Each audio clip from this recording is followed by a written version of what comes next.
Oh, so yan, good morning sa ating mga ano dyan, mga ating mga followers. So ito, namana na naman tayo ng gabi. Lagi tayong panggabi kasi mainit sa araw.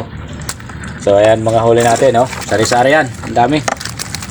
So, saan ka pa? Dito ka na sa Manila Bay. Oh, dami. Ito pa. Ayun pa, oh. Oh. Ito yung tinatawag na ano, pag madali ang pera.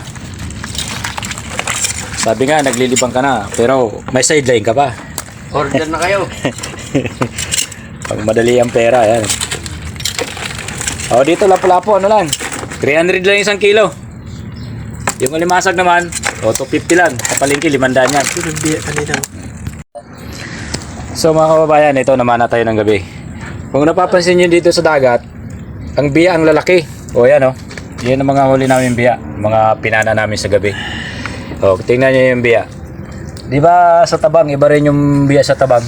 Ito, tingnan mo lalaki niya no. Ito biyan dagat, ito ang lalaki. Ayan o. O yan, puro biya. Tapos ito rin yung huli ko. Yan ang lalaki. Kasi ang sarap kasi nito. Paksiw. At saka prito. So yan, ang mga huli natin ngayon ay biya. O, shoutout dyan sa ating mga subscriber. Kala nyo sa dagat walang biya. Ewan ko kung anong tawag sa inyo to. Comment kayo kung anong tawag na sa inyo. Dito sa amin, tawag namin dito ay biya. Yan.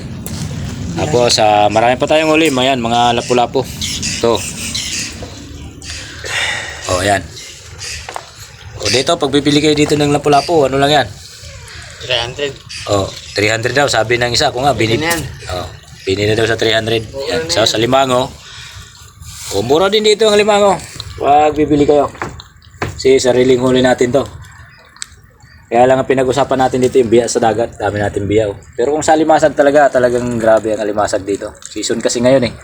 O, kahit saan ka tumingin lalagyan. Pero ang ano natin dito, yung biya. O, saka itong mga uso-uso. Kasi pag sa araw kasi tayo namamana, wala tayong gaanong nahuling mga ganito kasi nakabound niya ito sa buhangin. Hindi natin na kikita sa araw yan. Sa gabi lang. O, tingnan nyo, lalaki o. Kaya itong pinakamasarap, itong inaabol namin kasi. Kasi talagang masarap to. May mga, kumbaga, kahit kahit sa palengke napakamahal din ng biya eh. Kasi pag ganyan kalalaki, ano na talaga yan. Kumbaga, good size na talaga yan eh. Ayan, tulad nun. Ito, lalaki oh.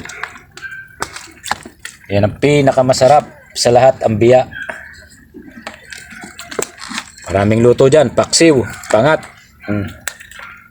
Dami nating huli. Oh, hindi talo sa puyat. Kasi masarap talaga mamana sa gabi, hindi pa mainit. Sa araw kasi napakainit. Saka para ka lang nasa swimming pool. Oh, tiyan dami oh. Kung alimango naman yan oh. So ayan mga kababayan, dami nating huli. Ang ano lang kasi natin dito, dami nating huling biya. Sulit. Oh, kung mag-order kayo nito, ayan oh. Daming biya yan.